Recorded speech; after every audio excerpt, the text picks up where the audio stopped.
Namaskar, I'm Nandita Pandey again, and in this episode, we are going to talk about Shraddh. It's a time, a 15-day period in the entire lunar calendar of Indian Vedic system, where we offer prayers to the ancestors and seek their blessings, and also pray for their peaceful journey ahead and their peace and their moksha. So it's a beautiful time to remember your ancestors, do charities on their name.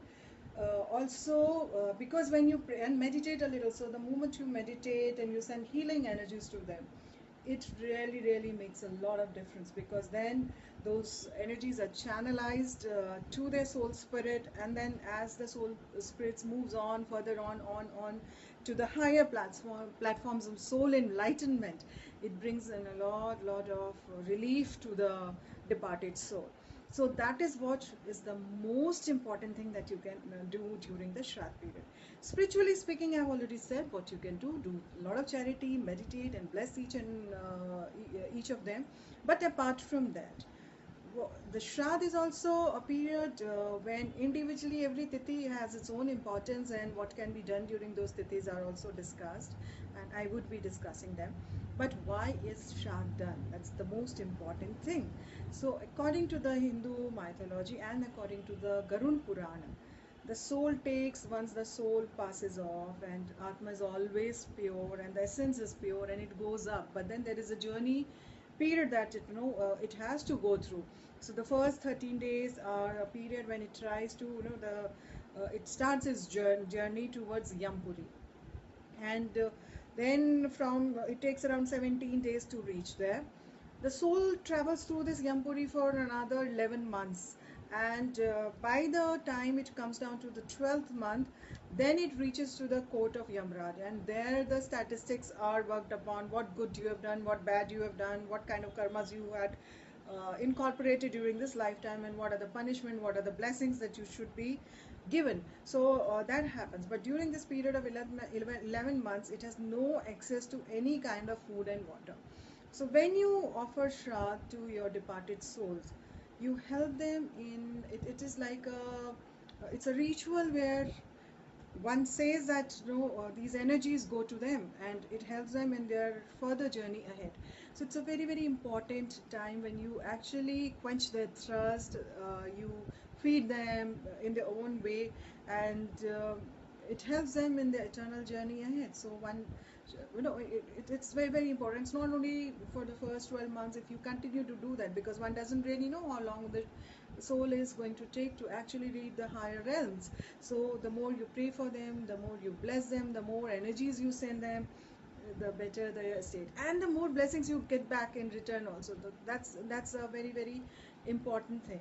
So Ashwin month of lunar calendar in the Hindu system, the first day of Ashwin month, after the Bhadra Purnima, the Shraddh Pitru Paksha period starts. A lot of people think that Bhadra Purnima is also Bhadra Shraddh Purnima, but it has got nothing to do with the Pitru Paksha Shraddh, because the Shraddh for the Purnima Tithi are always offered during the Mahalaya Amavasya, that's the Sarva Pitru Amavasya, that this year would fall on the 30th of September.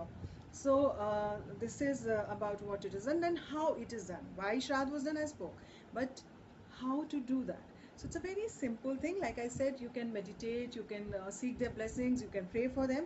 But apart from them, the Vedic rituals are there. So what you do is you have to, you create an altar, and you invoke the worldly beings and all the divine beings to come down and help your ancestors to for the journey ahead. So it's called the Vishwadeva Sthapana.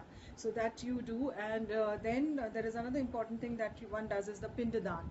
So what is a pinda? Pinda is what is being the food that is being offered to your ancestors. Apart from the food that your ancestors love a lot, so you do cook those food. But apart from that, pinda is also offered. The pindadan is done specifically on the day that your deceased, departed souls in your family have passed off and have departed. So what is a pinda? Pinda is a mixture of boiled rice, and you add a little milk to it, you add a little sugar to it. So it's like mixed together, and basically ghee to it, so and honey to it, and you create a pinda, which is like a rounded heap, small ball, and then you offer it to your ancestors. But before you offer this finger to your ancestors, you also offer these to crows. You offer it to dog. You can offer it to cow because they are the beings. Uh, it is said that the ancestors can come in their form and come and take your feeds, whatever food that you're offering. So that is the reason it is also offered to these divine beings, these sentient beings. So do that. And then the most important, if you're unable to do even these two, what you can do is early in the morning take a bath, and then facing south you take a small copper utensil or even any vessel that you can take. You pour water in it, put a little black sesame seed in it, and then offer arghya to your ancestors, invoking them, thinking about them, and seeking their blessings and praying that you are offering this to them. And may these energies and this sesame seed and this water should go to them and quench their thirst. So when you do that, it is said that even during these 15-day time, the ancestors are allowed to come down to earth, Mother Earth, and to come down to their family and seek the food and water from them for their further energies and for their further development, the higher soul development. So one should actually do that. It really helps your ancestors. And especially if you have any blockages in life, like in your chart horoscopes, if you have Pitra dosh, very specific, because if your ninth house is afflicted, or your Surya, as in that is Sun, or your Jupiter is afflicted, or there is certain Rahu Ketu impact on the ninth house, then it is said that you are undergoing Pitra dosh. So one needs to take care of that, because when you have Pitra dosh, there are a lot of difficulties in your life. Nothing is achieved easily. There's a lot of struggle.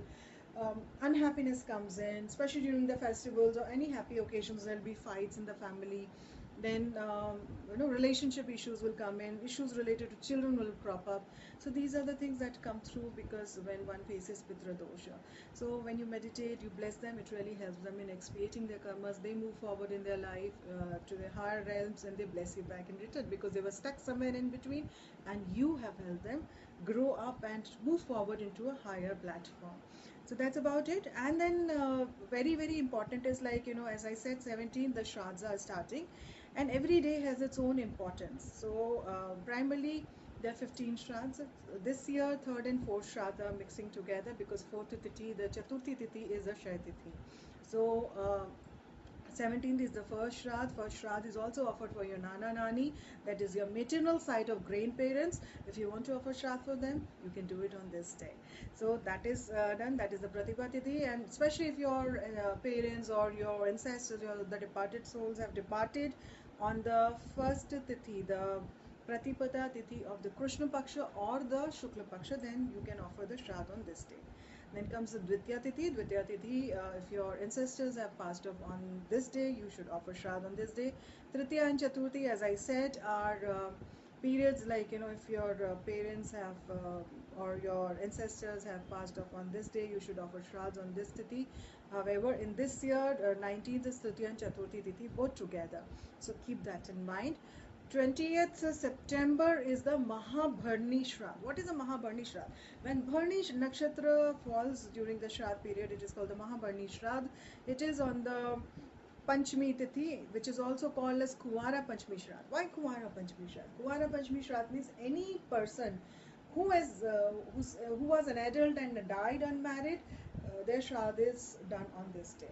So that is the reason it is called as Kumara Shraddh, which is the Panchami Tithi. But this year it is the Bharni Panchami Shraddh, and it is very very important time when you can offer charities on the name of ancestors or offer tarpan to them, because Bharni Nakshatra is also ruled by Lord Yamraj. So, and Yamraj is the Lord of the deceased.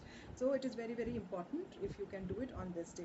So, that was a Panchami Tithi. Shashti Shraddh is falling on the 21st, and 22nd is the Saptami Shraddh, and 23rd is the Ashtami Shraddh. So, if your ancestors have passed on these particular days, specific days, then please offer offerings to them on these days. And then comes your 24th of September, which is the Navami Shraddh. Now, Navami Shraddh again has its own importance because it is also called as the Matra Navami Shraddh. Matra Navami Shraddh means that all the motherly beings who have passed on are prayed upon, and the Shraddh is offered for them on this day.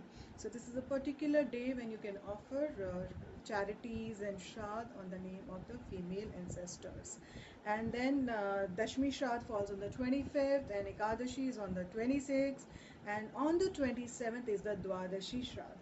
Now, Dwadashi Shraddh is also Shraddh of spiritual significance, because any person in your family who has uh, applied for sainthood, or who has followed the sainthood path, and who is a sannyasi by nature, the Shraddh for them is offered on this day.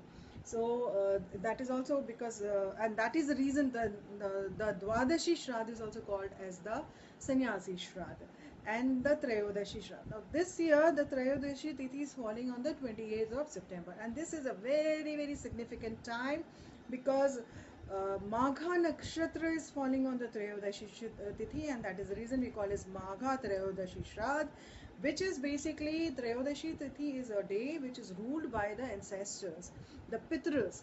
So on this day, when you specially offer Shraddhs to your ancestors and the people who passed off, and you offer prayers for them, it's a very very auspicious time to do that.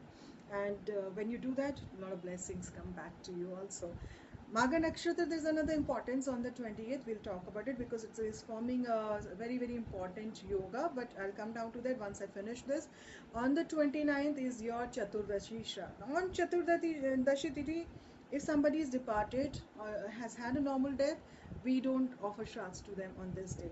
The Shraddh especially is offered to people who have died untimely deaths, especially either through accidents or through weapons or some kind of untimely death, in the sense that like some kind of very painful deaths. So the Shraddh is offered to them on this day. Otherwise, if somebody has had a normal death on the Chaturdashi Tithi, their Shraddh is done on the Amavasya Tithi, the next day of Chaturdashi Tithi. And 30th is the Sarva Pitri Amavasya Day, or the Mahalaya Amavasya Day. Now, suppose if you don't really remember which tithi your parents have died or which tithi your ancestors have passed on, this is a day when Shraddh is offered for everybody, any person who's departed, whether they are married, unmarried, children, adult, accidental death, non-accidental death, normal death, anything that has happened, any way the person has passed off to the higher realms, the Shraddh can be offered on this day. And that's the reason it is says Sarva Pitri Amavasya Shraddh, because it's done on the Amavasya Tithi. Amavasya Tithi is specifically considered for ancestors, and Sarva Pitri means for all the ancestors.